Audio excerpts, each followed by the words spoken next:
Bom dia, crianças, tudo bem com vocês? Espero que sim. Hoje, quarta-feira, nossa aula é de História. História, nós vimos na unidade 5, eu gosto sempre de estar, os primeiros contatos entre os diferentes povos. Então, nós vimos sobre os indígenas, os europeus e os africanos, né? Nós já corrigimos até a página 33, ficou faltando vocês me enviarem o de olho no que eu aprendi da página 33 da apostila colorida.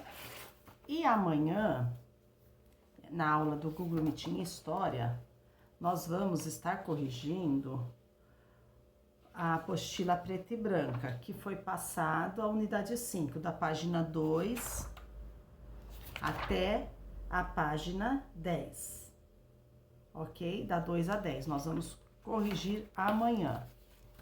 Então, hoje nós vamos entrar na unidade 6. A unidade 6 tem por título A Vida nos Primeiros Séculos do Brasil. Então, nós vemos aqui uma imagem, né? Que imagem nós podemos ver aqui, né? O que será que está acontecendo nesta imagem? Para começo de conversa, o avô de Urbano participou de um tradicional encontro de tropeiros e levou o neto para conhecer o evento. Na festa, Urbano viu comboios de animais e percebeu que eles eram chamados de tropas. De acordo com essa explicação, quem você acha que são os tropeiros? Quem seriam os tropeiros? Né? Então, aqui tá dizendo que os animais veem comboios de animais, né? Vários animais, que eles eram chamados de tropa, né? O termo tropeiro, o que é o termo tropeiro? Pessoa que conduz animais de carga ou manadas de gado grosso, como bois, cavalos e etc. Né? Então, aqui, aqueles que conduzem. Então, de acordo com essa explicação, quem você acha que são os tropeiros? Ok? 2. Observe os trajes típicos e equipamentos usados pelos tropeiros. Você diria que eles viajavam por rotas no litoral ou no interior do território? Quais seriam as rotas deles? Interior ou litoral? 3. Nesse encontro, havia uma feira com produtos iguais aos que eram distribuídos nas vilas e cidades do Brasil colônia pelos tropeiros. Observe a cena e indique as mercadorias que eram comercializadas. O que eles estavam comercializando aqui? Várias mercadorias, né? 4. Um tropeiro de Minas Gerais contou histórias dos tempos em que encontraram ouro em grande quantidade naquela região. O que você imagina que aconteceu após essa descoberta? O que será que aconteceu, hein? Ele contou histórias, que encontraram ouro em grande quantidade. Imagine só. E 5, no período da descoberta de ouro na região de Minas Gerais, parte do nosso território vivia sob domínio de Portugal. Você acha que os portugueses ficaram satisfeitos com a notícia? Ok, crianças? Então, temos aqui 5 perguntas para no Google Meet a gente está discutindo, falando sobre elas, né? Aí, vamos entrar aqui no capítulo 1. A América e suas riquezas. Para chegar ao local da festa, Joaquim pegou a estrada para buscar o neto na cidade onde ele mora, que é a capital do estado. Por que tantos caminhões passam por essa estrada, vô? Eles estão levando produtos para abastecer diferentes cidades. Antigamente, as vilas e as cidades precisavam conseguir recursos localmente ou aguardar a vinda de navios de Portugal, né? Ou eles conseguiam os recursos no local, né, mesmo, ou aguardavam a vinda desses produtos que vinham lá de Portugal. Ao consultar o folheto com a programação da festa, Urbano encontrou informações históricas e descobriu que nas primeiras décadas da colonização portuguesa da América, deslocar-se pelo território era muito difícil. Realmente, né? Lá não tinha carro, não tinha avião, né? Qual que era o meio de locomoção, né? Como que eles saíam de um lugar para o outro? Se fosse por mar ou ir por terra, né? No folheto havia um mapa mostrando os primeiros núcleos de povoamento do Brasil. Veja. Olha aqui, principais vilas e cidades do Brasil colônia, na época do Brasil colônia. Então, nós temos aqui a linha do Tratado das Tordesilhas, né? Aí aqui temos a legenda: litoral, interior do território, sedes de governo e cidades e vilas. Então, nós temos com datas, né? Ó, Natal, Filipéia, Igaraçu, Olinda, Recife, São Cristóvão, Salvador, Ilhéus, Santa Cruz, Porto Seguro, Vitória, Espírito Santo, São Sebastião do Rio de Janeiro, São Paulo de Piratininga, Santos e São Vicente. Nossa, muito interessante, né? Então, aqui são as principais vilas e cidades da época do Brasil colônia. Bom, então, nesse mapa aqui, tá falando do Brasil colônia. O que que era, né, o Brasil colônia? Ele era colônia de Portugal, né? Dado que foram os portugueses que descobriram, né? O que que era? Era uma área administrativa dos portugueses, utilizada para exploração econômica. Então, na época do Brasil colônia, quem mandava era o Portugal, né? E eles exploraram, né? Eles tinham muito interesse na exploração econômica desse rico país que eles acabavam de descobrir, né? E aqui, ó, a gente vê aqui a faixa litorânea, né?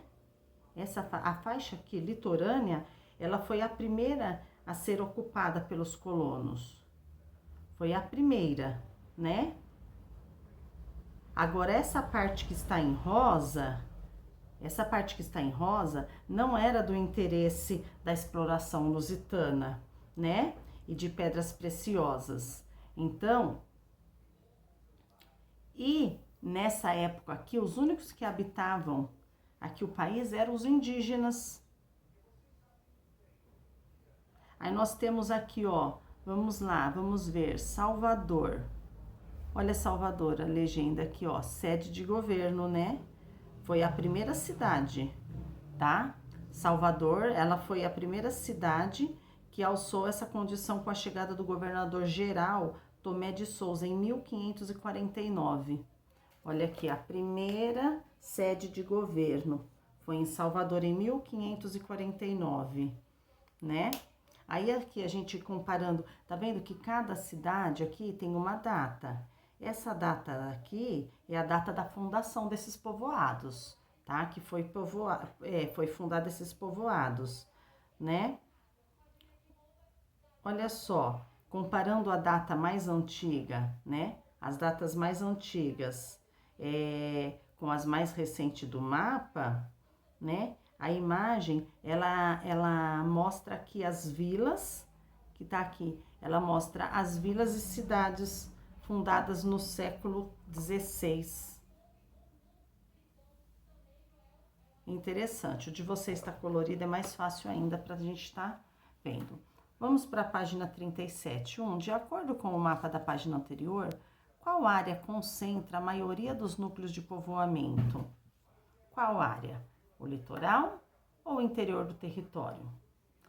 2. Na sua opinião, por que os primeiros núcleos de povoamento foram fundados na região que você assinalou na atividade anterior?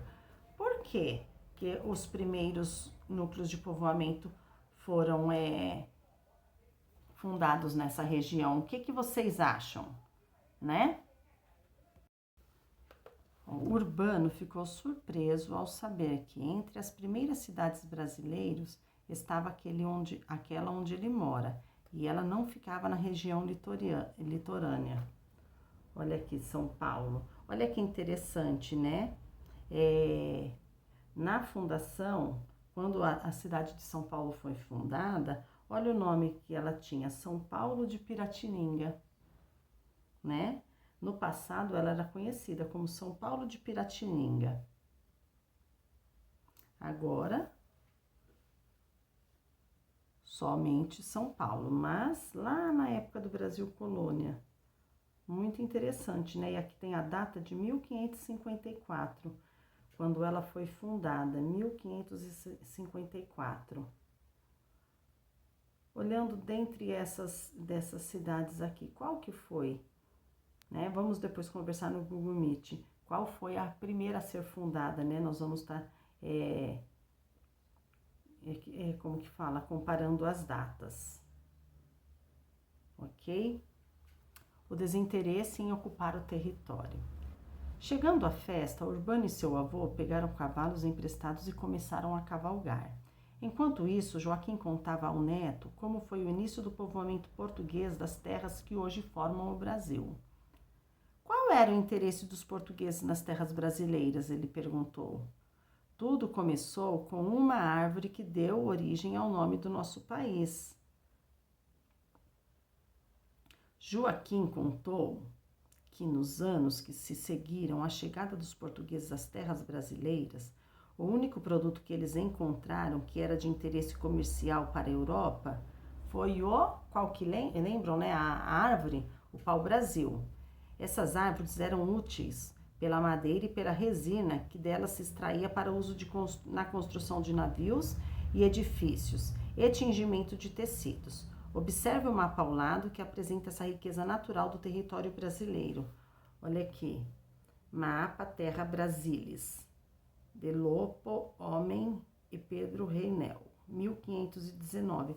Então, quando os portugueses chegaram aqui, eles avistaram logo de cara essa árvore, o pau-brasil, que chamou muita atenção deles, né? Dessa árvore eles começaram a derrubar, né, as árvores e construir navios, construir edifícios, construir móveis. Foram várias utilidades, né, da madeira. E com isso eles começaram a comercializar, a vender, né? E também dela saía um líquido, né, que era usado como tinta para tingimento. Então, desde que os portugueses chegaram ao Brasil, o interesse foi pelas riquezas. Tudo eles viam um modo de lucrar, né? E assim o nosso Brasil foi começando a ser povoado. A nossa mata começou a ser desmatada lá no passado. Nesse tempo, os portugueses tinham sua atenção voltada para os lucrativos negócios com as Índias. Por aqui, eles instalaram apenas feitorias, onde eram guardadas as toras de pau-brasil que seriam carregadas nos navios vindo de Portugal. O que é feitoria? Olha aqui no glossário. Construção utilizada como armazém e forte para a defesa do território. 4. De que maneira ocorreu a exploração do pau-brasil? Como que começou a ocorrer a exploração do pau-brasil? Tá? Pelo que vocês já aprenderam, vocês já conhecem da história, né? Do descobrimento do Brasil. Vocês vão colocar aqui o que vocês entendem de como que foi que ocorreu essa exploração do pau-brasil. Aí vamos para lá. Integrando consciências. Exploração de um importante bioma brasileiro. Olha que linda a árvore do pau-brasil. Aqui no Parque Dom Pedro, onde tem o museu, o Catavento, lá tem a árvore do pau-brasil. É muito interessante. Exploração de um importante bioma brasileiro. Você estudou em ciências que os biomas são grandes espaços geográficos que compartilham as mesmas características físicas, biológicas e climáticas, e nos quais existe um grande número de espécies de plantas e animais. O início da colonização portuguesa causou alterações na paisagem litorânea do nosso país. Estima-se, por exemplo, que os portugueses tenham enviado por ano para a Europa cerca de 3.000 toneladas de madeira do pau-brasil. por volta do ano 1600. Essa espécie vegetal foi quase extinta. Olha só, crianças, imagine só, cerca de 3.000 toneladas de madeira. Coitada da nossa Mata Atlântica, né? Muita coisa. Você já ouviu falar do pau-brasil? Já viu essa árvore em algum lugar? Aí cada um é resposta pessoal. 2. Em qual bioma o pau-brasil estava mais presente há mais de 500 anos? Qual que era esse bioma? 3. O que poderia ter sido feito para evitar que o pau-brasil quase desaparecesse do território brasileiro? Tá? Então foi tão grande como que fala, a exploração do pau-brasil por muitos anos, que ele quase ficou extinto, quase que ele desaparece, né?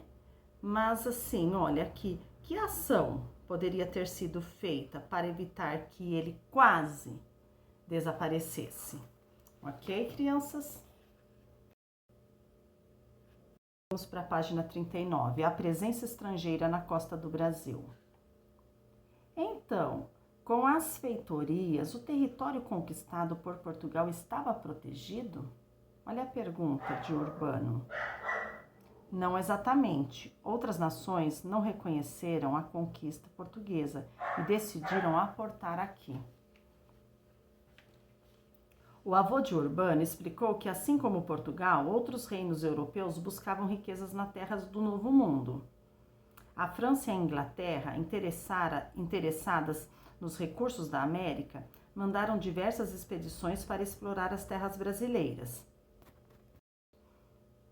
Além disso, promoviam ataques a navios portugueses para roubar suas cargas. Olha, lá no passado, hein? Há muito tempo atrás, né?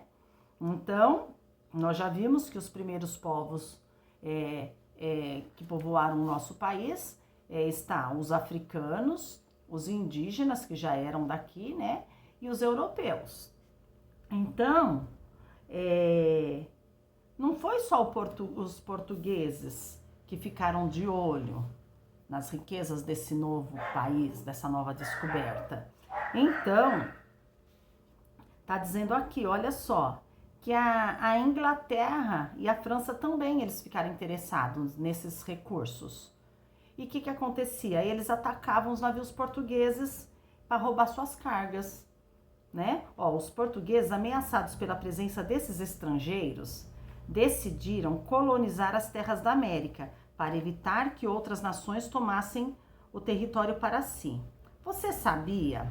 Espanhóis e portugueses decidiram estabelecer limites para definir quais territórios descobertos estariam sob o domínio de cada um. Entre os acordos que fizeram estava o Tratado de Tordesilhas, assinado em 1494. Nesse tratado, a divisão de terras seria estabelecida a partir de uma linha imaginária.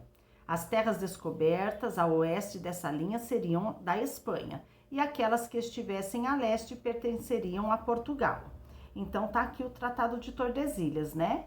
Que eles foram dar um limite para as terras entre portugueses e espanhóis para ver quem ia estar mandando por tal parte, né? A ocupação do território colonial. Então foi por medo que os portugueses passaram a olhar para o Brasil?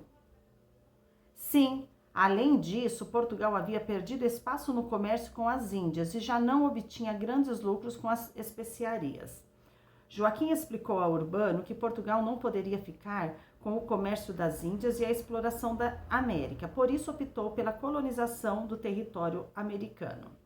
Né? Então, quando a comercialização com as Índias, né, foi afetada, não estava tendo tantos lucros, eles mediram, falando nas nossas palavras, pesaram na balança o que valia mais a pena, né? E o que mais valia a pena foi colonizar a América, colonizar aqui o Brasil, porque aqui tinha muitas riquezas para eles estarem explorando. Página 40. Você já precisou escolher entre diversas opções por não poder levar tudo ao mesmo tempo? O que você levou em consideração para a sua escolha? Então, acho que todos nós já passamos por esses momentos de escolha, né? Vamos lá, vocês crianças, por exemplo, de repente vocês querem tantas coisas e o pai e a mãe falam assim, tá, mas então nós vamos escolher entre esse ou esse, né? Então, em algum momento eu creio que vocês já passaram de ter que fazer uma escolha. Aí nós vamos estar conversando sobre isso. Apesar da escolha feita por Portugal, o fato era que esse país não tinha recursos para povoar e explorar todo o território brasileiro. Assim, resolveu doar as terras para as pessoas escolhidas pelo rei, que as ocupariam e explorariam seus recursos. Esse sistema recebeu o nome de capitanias hereditárias e entrou em vigor a partir de 1534, tá? Então, Portugal, vamos dizer, teve aquele olho gordo sobre as terras brasileiras. Tinha muita coisa para explorar. Só que eles não tinham recurso para povoar todo esse território. Então, ele resolveu fazer essa doação de terras. Então, doando, essa pessoa que recebia a doação, ela ia ocupar e explorar aquela região, né? Então, foi que nasceu as capitanias hereditárias, que ficou em vigor a partir de 1534. 2. Você sabe o que significa o termo hereditário? O que é hereditário, crianças? Cada um vai responder com as suas palavras. Urbano ficou pensando em como seria feita essa divisão. O avô explicou, então, que o território que pertencia a Portugal foi dividido em 15 partes, doadas a 12 pessoas escolhidas pelo rei de Portugal, as quais ficariam conhecidas como donatários. Nem todos os donatários se interessaram pelas capitanias que receberam. Alguns nem vieram conhecer as terras doadas e outros pouco se comprometeram com a recomendação feita pela coroa, como fundar vilas, impedir invasões, conceder porções de terra aos moradores e arrecadar impostos da população. Olha só, foi feito, né, doada para 12 pessoas. Só que nem todos gostaram dessa doação, nem todos estavam interessados. Teve uns que nem vieram ao Brasil, não tiveram nem o trabalho de vir ao Brasil conhecer. Teve outros que não se comprometeram com o que o rei falou que tinha que ser feito. Então, o que aconteceu? Apenas 2 donatários conseguiram cumprir as tarefas recebidas. Foram 12, hein? Apenas 2 conseguiu. Duarte Coelho, responsável pela capitania de Pernambuco, e Martim Afonso de Souza, donatário da capitania de São Vicente. Eles investiram no cultivo da cana e na produção de açúcar.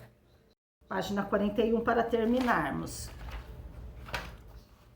3. Observe a divisão das capitanias no mapa da página anterior e complete o parágrafo com as palavras do quadro. Olha aqui, o mapa das capitanias hereditárias. Então, nós temos aqui, da Pro para variar, fica pequenininha, a Pro quase não enxerga. Então, nós temos Piauí, Itamaracá, Pernambuco, Bahia, Ilhéus, Porto, não dá para ler, Espírito Santo, São Vicente, né? E aqui, na área litorânea, também. Então, vamos lá, observe a divisão das capitanias no mapa da página anterior e complete o parágrafo com as palavras do quadro. Palavras leste, litoral, paralelas, Tratado de Tordesilhas e Oeste. As capitanias hereditárias foram divididas em 15 faixas. Olha lá, no mapa de vocês está bem explicado. Limitadas a, pela linha imaginária do, e a pelo, tá? Então, aqui, vocês vão preencher com as palavras do quadro. Não é difícil, tá? É a leitura que nós estamos fazendo. 4. O sistema das capitanias hereditárias atendeu às expectativas do rei de Portugal? Por quê? Ele ficou satisfeito, o rei de Portugal, quando ele escolheu lá 12 pessoas, né, para doar terras.